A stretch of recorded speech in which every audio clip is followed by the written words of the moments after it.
Welcome to the 10th day of Christmas. Firstly, I've managed to do this for 10 days, which I didn't expect, so that's good.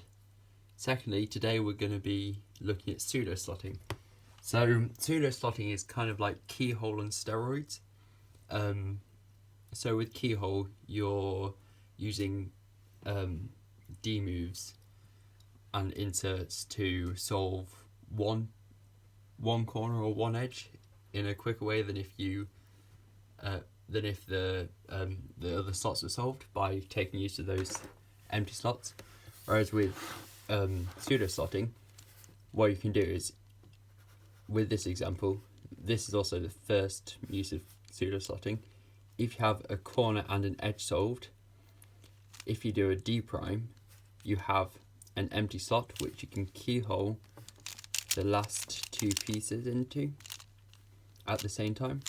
So the reason why it's called pseudo slotting is because the pairs are pseudo pairs and the slots are pseudo slots. So doing this is pseudo slotting. It's fairly self-explanatory for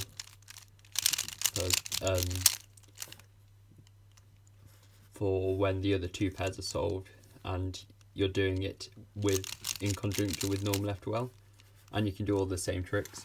But where it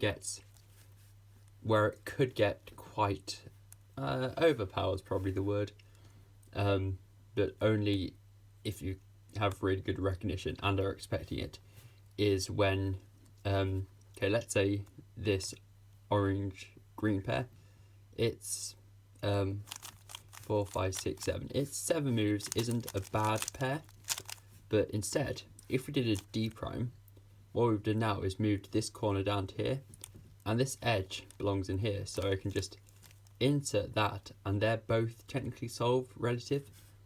And then I can do the same with this pair, insert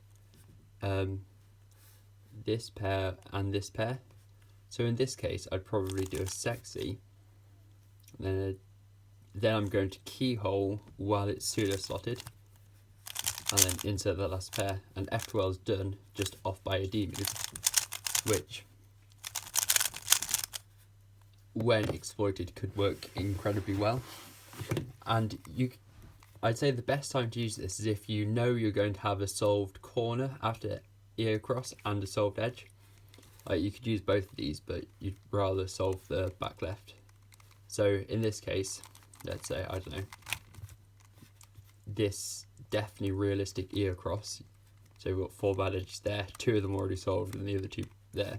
You can already see that this edge is solved and this corner is solved relative to this blue-white edge. So I can do F, R prime, D prime to effectively solve a pair. And now I can start off by inserting this pair into the back. And then I can insert this like that. I don't know if the other one would have been better. And then just do normal, and then look. So all this is doing is just taking advantage of the D moves preserve EO. Tomorrow, I'm not exactly sure what I'm going to do. So that was an octahedron falling off. So actually, to give me an idea, I can either do a special FTO thing. I could talk about COLL and some cool optimizations for that, or I could. What was the other idea?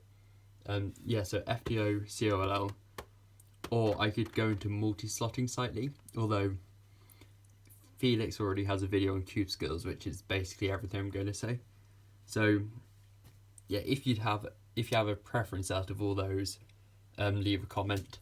I'll also ask on Discord and on speed solving to see if anyone has any preference out of those 3 options for tomorrow.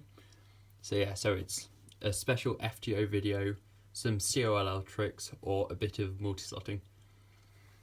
Anyway, you can all comment and make my mind up for me by tomorrow. So yeah, I'll see you then for one of those 3 topics for the 11th day of Christmas.